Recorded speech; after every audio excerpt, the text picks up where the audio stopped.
What's the most dangerous thing a Balkan person faces in life? Now, some might say it's the corruption, trying to build something from rock bottom in a failed system. Others say it's the lunatic in a tuned 2005 BMW, flying down the main street during rush hour, thinking he's the alpha. Or maybe it's the cholesterol from eating fat with the side of fat covered in fat. Oh no. It's the Balkan parents. I'm currently hiding in a forest somewhere while making this video. The trees shield me from potentially getting sniped across the town by a slipper. There is something special about childhood trauma you get here. Getting yelled at and beaten for no reason at all. I'm still deciding if it's the good kind of special. I'll get back to you in like 20 years after I decide.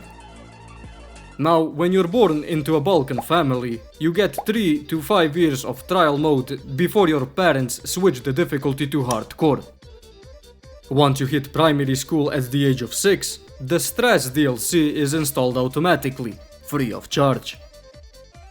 As soon as you start forming sentences, chaos begins, especially around Balkan dads.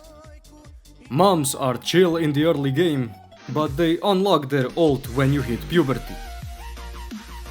Now, communication between Balkan parents and their children is a very specific, a very special kind of way. For example, they don't say, "I am proud of you," but "you didn't embarrass me today." Or they don't say, "you're doing great," but they say, "it could have been better, at least you're not a total failure." Now, by the time grades in school enter the chat, everything changes. For the worse. Once grades begin, only 5s are allowed. Now, for all non-Balkaners, 1 is an F and a guaranteed beating, and 5 is an A+, or potential unrealistic expectation of you becoming the next Nikola Tesla. You get lucky or cheat once, get a 5, and suddenly you're expected to bring only 5s back home. A 4, that is unacceptable. A 2, that is in the same category as war crimes. Everything below 5s means no video games, no hanging out with friends, nada. Just Asian level expectations. Come on! But despite everything, I am still very grateful.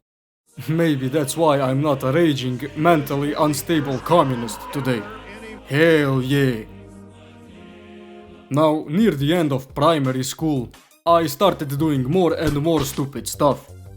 I got into trouble constantly. I was at the principal's office so often that we actually became homies, having barbecues in his office, playing darts and all of that. Nah, jokes aside, they still couldn't expel me because I had good grades. Outside of school, me and my friends participated in more NPC activities, like burning trash cans, because when you are a Neanderthal like us, lighting up fire is quite an achievement. Then there was throwing firecrackers on people's balconies, stealing snacks from corner stores, and other degenerate behavior. Despite being a fat kid, I discovered I was Usain Bolt Jr. from all the police chases, but I never got caught. While I wasn't caught by the police, I was caught by someone much worse. Our neighbors, distant relatives, and my parents' friends. Yes, they snitched. Out of pocket for that shit. All of a sudden, I became a failure, destined to become a junkie or a factory worker for life. My Bosnian father went full rage/drama mode. Like, chill man. I doubt you were a disciplined soldier at the age of 12. Probably way more disciplined than me, but still man, come on.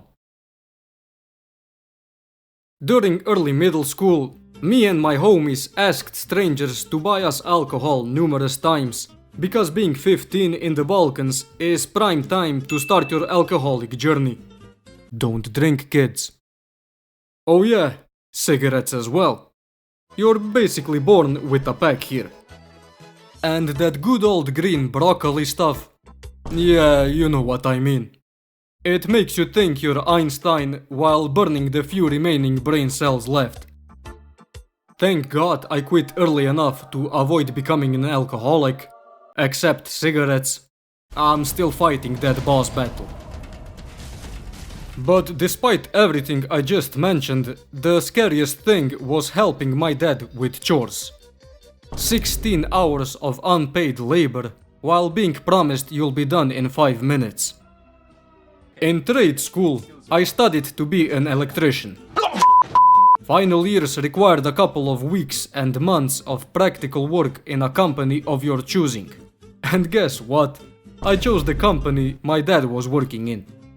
Now one day we worked on a house. Forget the first time you took a girl out. Working with my dad was peak pressure. No dirty clothes, even though you're working in a construction. No Indian style cable mess. None of that. The house was still under construction. No floor, no facade, just pure concrete walls and windows. He made me take off my work shoes to wear slippers and then wrap them in plastic bags to protect the concrete from getting dirty. Also, he didn't know I smoked. Well, he does now. But during my school days, my cigarette stealth was S tier. If I become a spy, none of you would ever know. Maybe I'm watching you right now, man, and you have no idea. Balkan moms are just way more chill in that regard. Still military grade, don't get me wrong, but way more chill. Forget sleeping long during the weekends. That vacuum cleaner is waking you up at 6 AM. After waking up, make sure you bring all of your dirty clothes for washing before showering. Did you forget one sock? Well, be prepared to hear about it for the next month. How about shower time? 1 minute, maybe 2. Go over that and the whole neighborhood will think that you're draining the Atlantic Ocean for your shower. Speaking of neighbors, they probably know you better than your parents do. Either because of yelling to the point an army is required to calm the tensions down, or from constant coffee sessions. Be ready for strangers to tell you how you pissed yourself as a baby while they babysat you, while you're 24, just standing there, smiling through the pain of embarrassment. Also, make bunkers in your room for your own protection. Once a day peek out to check on the situation, but be careful. One wrong move and BAM! Headshot by a slipper. Also, why is everything covered in plastic? Sofas, couches, TV remotes. I get it why, but at some point it turns your home from a clean home to a mental asylum. But when there is an argument between my parents, me and my dad stick together, because both of us are in great danger. We barricade ourselves in our rooms, just praying to God to survive. When my mom gets mad, not even Mike Tyson is strong enough to defend himself. Actually, forget Mike Tyson. John Jones is running away from her. All of a sudden, he is not the strongest person in the room anymore. I'm telling you, wars happening around the world could be solved by just sending our angry Balkan mothers to discipline the leaders. Forget Trump and his peace treaties. Just send in my mother and she'll sort it out in 5 minutes. But still, when my mom makes dinner, I forget about all the trauma and swim towards the kitchen like a shark smelling blood. Like her cooking is goated. In conclusion, Balkan parents are goated. Say what you want, they raised us right. At least I didn't become a raging feminist, or a communist, or a spoiled social justice warrior brat. That's it, man. Drop your childhood stories in the comments so we can cope together. Next video is coming soon, and while you wait, as always, stay safe from those slippers, stay educated, and until next time, boys. Koju posluku poslati? Kome?